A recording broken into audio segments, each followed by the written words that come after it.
You're listening to the Future Tech Podcast with Richard Jacobs. Future technologies such as artificial intelligence, stem cells, 3D printing, gene editing, Bitcoin, blockchain, the microbiome, quantum computing, virtual reality, and exploring space are much closer than you might think. In fact, many early versions of these technologies are in play right now, and the companies that are using these technologies are the focus of this podcast. My goal for you, the listener, is to learn from these podcasts. You may very well learn something that may change the course of your life for the better, steer you towards a new career, or give you insight into addressing a thorny medical problem. Remember, this podcast and its content is informational in nature only. No medical, tax, legal, financial, or psychological advice is being given. If you've enjoyed the podcast, please listen, subscribe, like, and tell your friends about it. Thank you.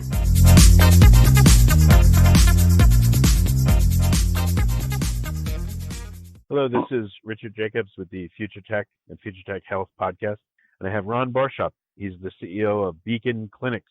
So, Ron, thank you for coming. How you doing? Hey, Rich, I'm doing fine. Thanks for having me on the show. Yeah. Well, tell me, what's the premise of Beacon Clinics? We concluded about 2012 that there's a giant gap in allergy ancillary service for primary care physicians. So PCPs are in trouble right now. They are starving for income and starving for relevance as they're getting bought up in sort of legendary fashion the last 7-8 years.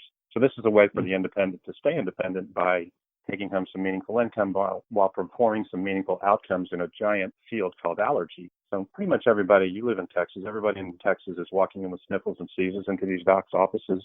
Over half of them are presenting with allergy, don't even know they have the disease. And so we just eliminate the disease with tried and true strategies that are in the industry. So you're calling allergies a disease? I figured it was just a temporary, acute response to your native plants and things. That's in the area. It's officially a disease with an official cure, actually. You can eliminate allergy if you give the right medications in the right doses. You can move to another part of the country. We'll go visit our son-in-law in Atlanta, and I'll get sick all over again. But in Texas, I'm fine. Now, Texas is so big, we have 3 bioregions. So if I go to see you in Austin from Houston, I might get sick all over again. You go north to Dallas a little bit, and you might get sick all over again because there's 3 different types of pollens up there and weeds and grasses that can get you sick. So you might be cured in Houston in this region, but you might get sick all over again when you go visit other parts of the country. So it's not, when I say it's a cure, as a child, I would be terrified when I heard grass being cut in the neighborhood. I don't know if you're of the generation when you played kick the ball and kick the bucket and tap the flag when you're looking in the front yard. Well, when I heard a lawnmower going, I would go inside because flu season for me, baby. I would be sick as a dog when I heard or smelled any grass. Now, you can put a nice fresh cut lawnmower up against my nose and I'll sniff it like cocaine. So for people that don't know, what's the mechanism of allergic response? And then we'll talk about, treatments, et cetera. So the body does not recognize with the immune system. There's several immune systems, but the immune system that deals with allergy does not recognize allergens as not being a parasite, not being a virus, not being a bacteria, not being a fungi. So these are invaders that come in the body. Your immunoglobulin response is going to be white blood cells attacking these things and doing away with them, eating them essentially. And when an allergen comes in or a dander comes in or a dust mite residue comes in, it doesn't know what to do with it. So for 60 million people, it has this cascade effect that basically starts trying to wash it out of your body. So you get sniffles and itchiness and you get sneezing, watery eyes, and your body's just trying to do everything by throwing these little sticky bullets at it called cytokines and trying to rid it of the body, but it's not doing it any good. So it just keeps sending more and more cytokines, and it just creates more of a drip effect on Niagara Falls in your body. And it's trying to flush it out. So itching, scratching, all of those symptoms of allergy are the immune system a little bit confused what to do with this invader, which most people, 5 out of 6 people, it just recognize it's no big deal. But people have allergies. And if food allergy is even worse, it's a different immune system in the stomach, and it can give you gas and bloating and something makes you feel like you got a bad stomach ache, and it can actually give you, if you get sick enough, anaphylaxis in both of these cases, which means your throat starts closing up and you can't breathe. And there's about there are cases of anaphylaxis every year in America. There's people dying from allergy. So how is this diagnosed or misdiagnosed typically by doctors, or is it properly diagnosed? What's the state of it? I think the diagnosis has not been the problem. I think there's been a sea change we'll talk about a little bit later, where the treatment has been a big problem. But the testing is very accurate. There's a couple of different kind of tests. There's a blood test that's super accurate with foods, but it gives you some false negatives on the airborne allergies. So if you get so there's an IgE blood test, you're pretty gonna much know exactly what to avoid. If you get a skin scratch test, that scratch test is going just beneath the skin, sometimes on the back, but it's really more modern uses on the arm. It'll determine the airborne allergies and the environmental allergies much more accurately than the blood test will, but it gives a lot of false positives on the food. So the perfect companion is you get a blood test and you get a skin test, and you can tell exactly what your problem is. And what we test for is what are the most common things out there. We're not testing the universe. We're just testing the universe that's dealing these allergies out to folks in the worst way. So, okay. And then what? So let's say I live in Austin or Houston and I get these two tests and, like in Austin, we've got cedar and ragweed and things like that. Like, what do I do if I'm allergic to certain seasonal allergens from plants? What do I do? Well, most doctors are just prescribing Flonase.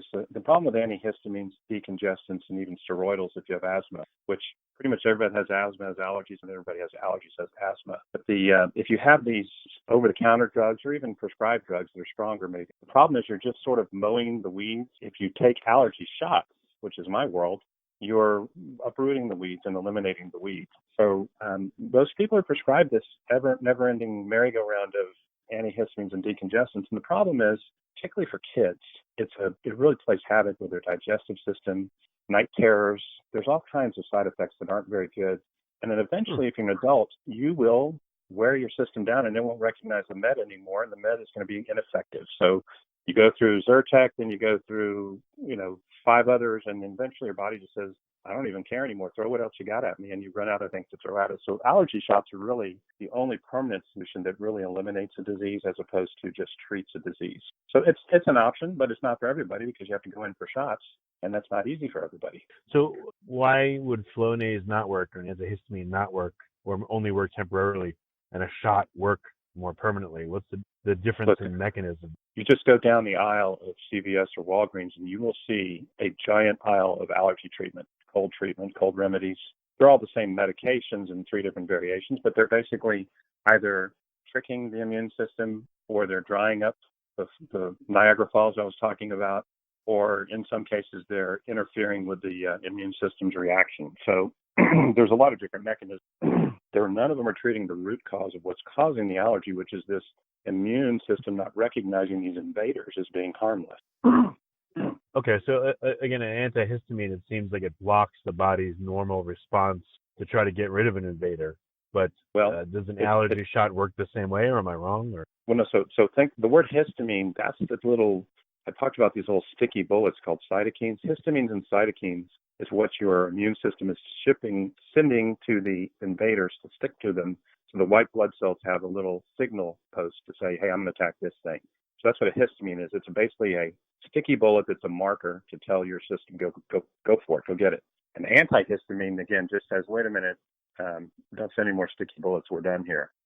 What an allergy immune system, allergy shots do, it's called allergy immunotherapy, AI. Save your readers the time by just saying AI. It's essentially retraining the immune system with very gentle step-ups to recognize the invader and then ignore it. So immunotherapy is like all the buzz. I'm sure you've interviewed some oncology immunotherapy experts in your type of podcast, and I've heard some of them, and they're terrific. And it's basically teaching the body to treat itself naturally. So you're putting all natural allergens in there, and your body's in an all natural way, declining to get excited anymore about this response it has for those that have the allergies. So that you're teaching the body, retrain the body, hey, these are cool, they're not going to bother you. Right, so because with an allergy, it will never stop. So there's no hope that the body will be able to destroy an allergen because it just keeps coming and coming and coming. It's like an endless supply, at least for a period of time. So the only mechanism or the only way is to learn to ignore it and see it as not a threat and accept it. How big is the room that you're in right now? 10 by 10, 10 by 12. Okay, so in your room right now, you have invisible to your own eyes a galaxy of about 3 to 4 billion mold spores, but it's no big deal because they're dormant. They're not going to cause a problem for you. They're not actual fungi. They're just wanting to be finding a host. So some of them will find their way into your lungs, no big deal. They'll get it treated by your immune system. Some of them will find their way into your ventilation system. Some will find their way onto your food. If it's cheese, it'll taste delicious. And if it's a steak, it'll taste delicious. But mold has a really important function, but it's everywhere just waiting to find a host. You also can't get rid of mold unless you have a clean room environment, which you and I are not ISO 5 labs, so we don't have clean room environments where we're calling from right now. But you don't worry about the mold because it's literally harmless unless it finds something. And it's got to find a nice, cool, moist, dark place. Your dust mites on your pillow this morning, about 2 pounds of your pillow are dust mites. It's skeletons, it's excreta, it's the leftovers of millions of little critters who eat dead skin and perform a valuable sewage service on our bodies and in our beds. And it's kind of gross, but they're microscopic. You don't care about them. They're harmless unless you're allergic to them. So everybody pretty much in America has dust mites when they wake up in the morning. So if people wake up with sniffles and sneezes that are listening to this, that's your friendly dust mite doing its job. And if you, on rainy seasons or when maybe you have a leak in your house, you feel sick all the time, you've got mold that's found a home. The outside stuff that's going on, the pollens and the danders with pets, that's a whole nother issue. But allergens are everywhere. I mean, they're just everywhere. And you can't, unless you're a bubble boy or bubble girl, live without allergens around you. Okay. So, all right. So a shot essentially is like a vaccination. What is it, like weakened or a small amount of a particular allergen or allergens, and your body sees them, attacks them, figures out what they are? How does it work? Well, so the first shot is 1 part per million, and it's 0.10 ml. It's a little diabetes needle. It's a tiny, tiny amount, almost unrecognizable amount of what you're allergic to. And we give the shots, 3 different shots in your arms because we're throwing the kitchen sink. Most of our patients are allergic to the world, and so we're throwing the kitchen sink at them. And so we've been checked out 1 part per million. The next week, it'll be stepped up by 2.5. And then next week, it'll be stepped up, and it keeps getting stepped up until we dry that vial. We do that with 6 different vials. So you're coming in for 30 different occasions, shots in 3 arms. 3 arms. What planet are you from? But 2 arms, 3 shots in 2 arms. And you're starting to feel better about the 3rd, 4th, or 5th month. Some people feel better right away, but it's pretty much psychosomatic. But you're starting to feel better. And then you finish the regimen, and then you go back and you keep your most concentrated dose, which is at the end called the maintenance, going for another year or 2 or 3 to just sort of add suspenders and a belt to your Velcro. And that makes sure that your immune systems completely recognize the invaders as harmless. So basically, you're teaching the mast cells not to send the sticky bullets at the invaders anymore, that the mast cells are learning to calm down. They're not sending a red flare-up anymore saying I'm in trouble and causes allergic response. They just ignore the invader. So how many allergy shots over what time period, and what kind of result will someone get if they do that? Well, that's the thing that's sort of shocking and leads to your implication, your second question, which is the testing is incredibly accurate today, has always been pretty accurate. The treatment is what I have concerns about, and so did the FDA, which is going to lead to, I think, a near extinction event in the allergy field. I forget. That's right. How many shots are needed for different allergens? What will a person notice after shot 1 and 2 and 3? If there are, what happens? So this is going to sound incredibly general, but ENTs, ear, nose, and throat doctors, tend to have only 4 vials, so they give a little more concentrated dose in the beginning. So they may have 6 shots in 4 vials, 24 shots, maybe. Some people believe that you can do even less. Some people believe you can do even more. It's a little bit of a wild west in allergy because while there's an industry-accepted practice parameter, which means here's kind of the Bible and how you should operate, there's many iterations of that Bible, just like there is the English language, just like there's our Bible. We have many interpretations and many different ways that people are getting shots. We have 30 shots. It's usually 2 to 3 shots per session. And as I said, they're going to start feeling better month 2 or 3 or 4 to so much to the effect that many stop coming in, even though they've got more to go, because the gold dust is in the final vials, which is going to be towards the end of the year. So they'll come in weekly, and then they'll start coming in bi-weekly, and then they'll come in every 3 weeks and eventually monthly. And that's the regimen for several years. But what will they feel? They'll feel peace of mind that they don't wake up with flu-like feelings every morning, that they're not showing up to work sick even though they can't really concentrate, that their kids can now play outdoors in sports they couldn't before. Their kids can go rumble with the dog in the backyard and go for a walk. People that are couch potatoes and afraid of going outdoors aren't afraid anymore during their flu season. And just generally, malaise goes away. When you can't breathe, you can't sleep at night, you can't participate in exercise, your whole life has really got a halo effect once you get healed of this disease. And so the beautiful thing is, it's literally life altering.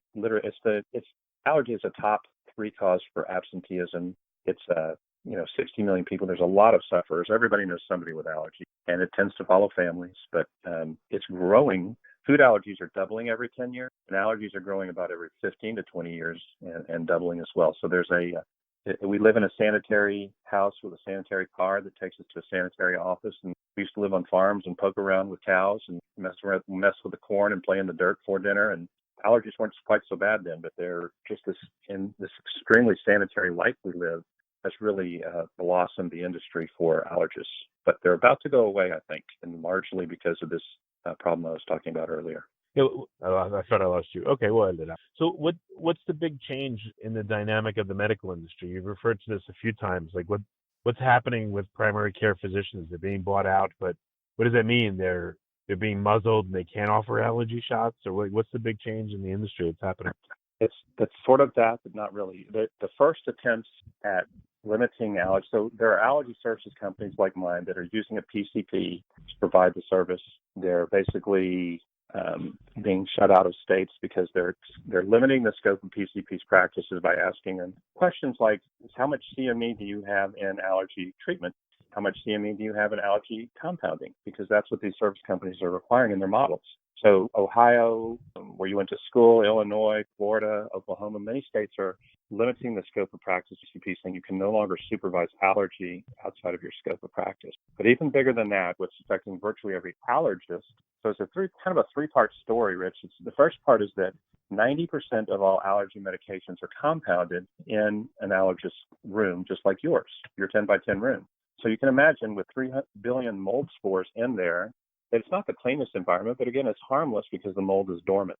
So 90%, according to the industry suppliers in my world, tell me that are not using allergy clean rooms to make their allergy compounds. So there's an ISO 5 standard that says zero tolerance for mold, basically. Now, if 90% of allergists are compounding in the rooms like that, why are they doing it in their exam rooms? And it's because the bulk of the ice cream that's sold in their ice cream store is the medication. So the income cash cow is making the medication and marking it up. It's all legitimate. It's all legal. It's all honorable.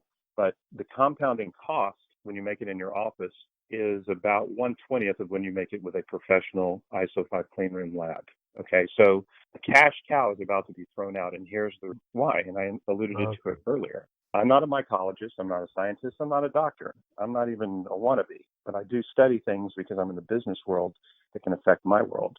In mycology, study of fungi tells us that it's a pretty freaking cool science. If you're from Cleveland, if you're Texas, it's where the big dogs walk. Is mycology. It's a cool new area of really medical discovery and more. But mold's purpose is to find a host, dig these, basically extend these clear root systems and inject acid into the host, take the proteins out, the nitrogen, the phosphorus, all the things you'll see in a fertilizer bag, and store it in the bulb or the head of the fungi. So the mold or the mushrooms you buy in the grocery store, those are all nutrients that have been sucked out of something. And the mold's job is then to find a nice underground burrow. If you've ever pulled up soil, you'll see what looks like spider webs. That's called the mycelial layer. That mycelial layer then has a central exchange with the root system of every tree, grass, and weed on planet Earth. And the exchange is this. I'll trade you my phosphorus and my nitrogen and everything else I've collected in my bulb for what you photosynthesized in your ability with chlorophyll. So I'm going to take the sugars and carbs that you have, Mr. Forrest, and I'm going to give you minerals that you need to grow bark and canopies and trees. So every tree on the planet Earth, with very few exceptions, would look like a tulip and be about as flexible as a tulip without this exchange. So the mycelial layer is absolutely critical. It performs a mineral function, but it also performs a saving function if there's a pestilence, if there's a human lumbering, if there's some kind of a fungi disease, if something is coming to attack that forest. There is a mother tree they've now discovered in the last 8 years that will collect all the minerals from the baby trees and just redistribute it when the pestilence passes. Same thing will happen with the babies. They'll take the mother tree if the mother tree's in trouble. It happens fast. So we know with radioactive isotopes, there's a whole communication system, just like if you saw the movie Avatar, it's exactly real. It's actually based on science, this giant system. Well, so if you have let's say you're back to allergy again, you're making your medications in a room that has 3 billion mold spores in it. All it takes is one mold spore to get inside a nice, cool, moist, dark place like an allergy vial. And the hosts in there, the botanicals, the biologicals, are perfect hosts. In fact, if you look at a pollen under a microscope after it's been invaded by these mycelial roots, it looks exactly like a coal mine. So it's been injected, it's been sucked out, and then it's left basically a shell. And those bottles, those vials, are going to sit in a cool refrigerator at perfect temperature for mold for about up to a year, especially the most plentiful ones, the ones I call the maintenance vial. So the mold threat is the reason why the next thing is about to happen with this near extinction of it is what I believe. So about 3 or 4 years ago, the U.S. Pharmacopoeia, which I had never heard of before, and most people can't spell it, but they set the rules for what a clean, sterile environment looks like in a lab. And they said, hey, oncologists who are mixing in your own clinics and allergists who are mixing in your own clinics, that's called sterile. That's not a very tell us why we need to keep doing that, because that doesn't sound very safe or very smart for patients. And I don't know what the oncologist said, but the allergist said, because nobody gets infections, don't worry about it. Well, that's like telling an ice cream truck guy you can't dip the bananas in chocolate anymore. But, and then the ice cream truck guy says, well, I'll play a different music now. Don't worry about it. The allergy industry came up with a non-answer to a very real question, which is what's happening to your allergenicity of your vials if you're making them in your clinic instead of in a clean room, and what's happening to the shelf life of your vials if that's going on, and nobody studies that in our industry. And this isn't a 105-year-old industry. It's not like baby infant. Immunotherapy has been around for just over a century, and the fact that nobody's asking the questions is kind of shocking. So the FDA basically slapped a rule on that said December 1 of this year, every allergist can no longer live off their cash cow, which means mixing in your clinic unless you have a very specially designated area, which requires gloving up and gowning up and goggling up, well testing your liquids 3 times a day, keeping detailed records, having negative air pressure, no ceiling tiles because you got to wipe them down with alcohol and swab everything down all the time. I don't think allergists are going to want to take that step because it's not expensive, it's extremely cumbersome, and most medical assistants are not really trained for that type of detail, and there's a lot of turnover. So the other option is going to push the compounding of allergy shots, for instance, to the larger concerns that, according to. Yeah, there's just a few, unfortunately, ISO 5 clean rooms that deal with this allergen world. And so those guys charge a lot of money, which means that just economically, without going into all the details, if an allergist, if he or she's making $180,000 and they now have to start giving up that margin to make the medications that they were making for very, very low cost, they might be making $100,000 or $60,000. And my theory is that they're going to go back to pediatrics, go back to internal medicine, go back to what brung them, and they're just going to drop the specialty because they're not going to go work to pay off student loans making $100,000 that hard. So I'm not going to suggest we start a GoFundMe campaign for your favorite allergist, or that we, we're worried about them immigrating to Europe. That's not going to happen. They're just going to go back to what brung them, as we say in Texas. But the allergy community is about to shrink. And I was on the phone with one of these big suppliers yesterday, and I said, how many allergists are they screaming their way and trying to knock their door down? And he said, no. Many of them are trying to decide, and this sounds terrible, and I'm not trying to be pejorative with all allergists, but some of them are saying, I've got to decide between greed and getting caught, meaning they're going to take their chances until a few of their buddies lose their license, and then they're all going to have to go to clean room, or just drop out. So if we have 60 million people and only 3,500 board-certified allergists that are active today, maybe 4,000, that's not enough allergists even today's standard. Now, out of the 60 million, very few know that they have allergies as a disease. They just think they get sick a lot. But still, when you have literally no access, because if 3,500 looks like that today at a conference, a full conference, you might have 2,500 a year later, maybe 1,500 a year later. I'm predicting it's going to go down to. Well, where is the average person who gets allergies going to get access? Well, today there's tell them you can get allergies. Yeah, today there's 3,500 locations. Plus, with people like me, we're expanding and allowing PCPs to treat and test there with different models. And some are working that are not affecting these 4 states I told you about. But right now, that's where people are going, is they're going to service companies like mine, or they're going to the actual allergist. So my theory is companies like mine will survive because I may have 10 allergists distributed over hundreds of locations the way my model works. So I don't have to have 100 allergists at 100 locations. I can get by with 10. My business works a lot like a radiologist. They're not seeing the patients directly, but they're writing scripts in their pajamas at night. So yeah. I'm just convinced that the models and by the way, my model is completely based on what the Air Force does. There's over 150 Air Force bases, but there's not 150 allergists. So they have a few men and women who write scripts that are sent to them by remote bases. They're done by a tech. They do these accurate tests. They send them to the allergist. They write the scripts. They ship them back out to the bases. The techs give the shots out at the locations in the clinics at the bases. That's my model. My model is few allergists, many locations, and I literally copied it from the Air Force. So the beauty of I'm set up to handle this giant change because I don't need my ice cream truck doesn't need the medications purely to survive. We've learned how to survive without that.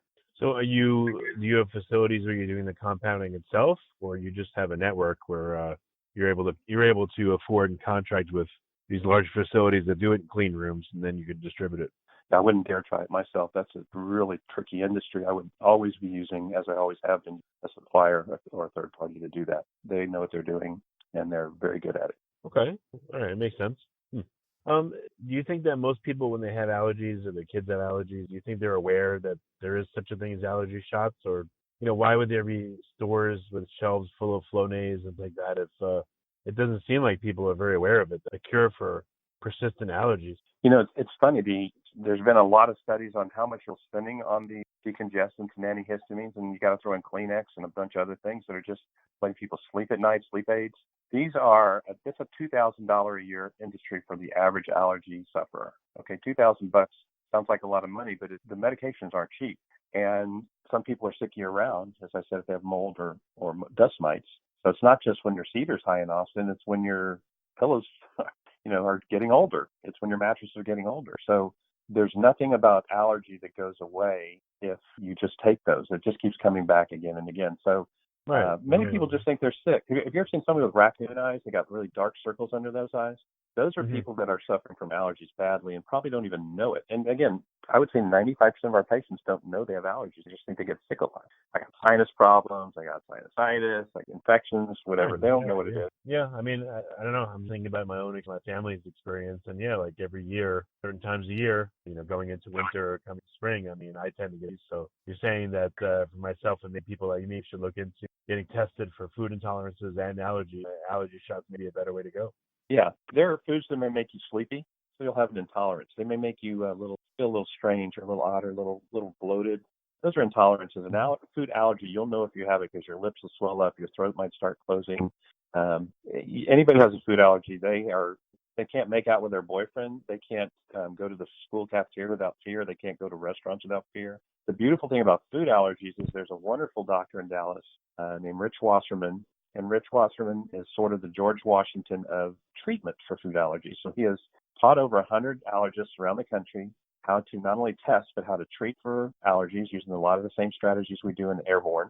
And he has successfully eliminated diseases in thousands of patients. And the beautiful thing about what he's doing is he's pretty much doing it for free. Now, the good news, if you're one of those doctors, is you have an alternative revenue source then when this goes away, when your ice cream truck shuts down.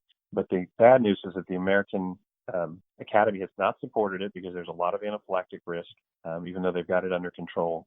And when the American Academy doesn't support it, the worst thing that can happen is you get deemed experimental.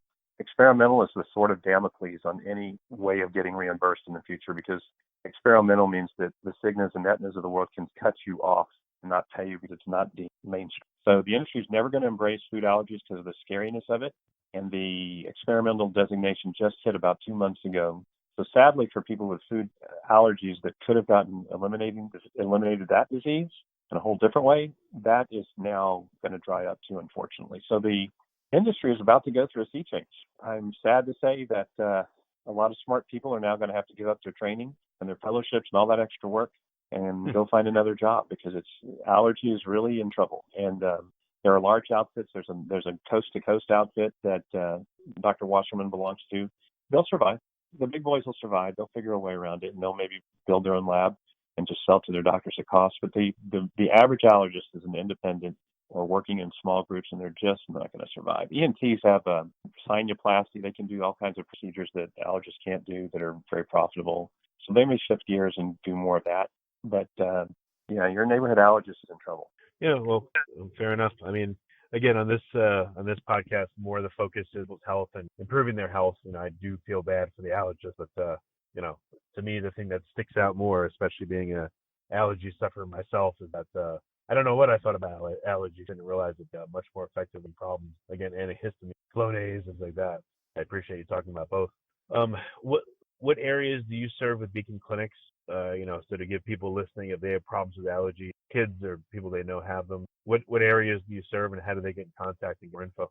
You just go on the website, beaconclinics.com, and just like it sounds, and then we're in Texas. We're throughout Texas. We'll be in Florida soon. Okay. I guess you're going to go to all the high allergy areas first, right? Well, I mean, if you look at me as a business guy, this is kind of a blue sky opportunity. It's a blue ocean strategy. We set up to thinking this was going to happen in 2012 and have always used a clean room environment and published outcomes, which is just, those are two very rare things in our industry. So we've kind of been set up for this all along. And now when this happens, it kind of means all 50 states are opening up for us. So we almost can grow as fast as we want to. I mean, it's just, there's a lot of opportunity, is the way I'll put it. I'm not happy that allergists are about to be put out to the street in a lot of cases, but it's a pretty good opportunity for us in a very core sense of the word. Okay. Well, I appreciate you coming on the podcast and pointing this out, and it's been good to have you. Thank you, Rich.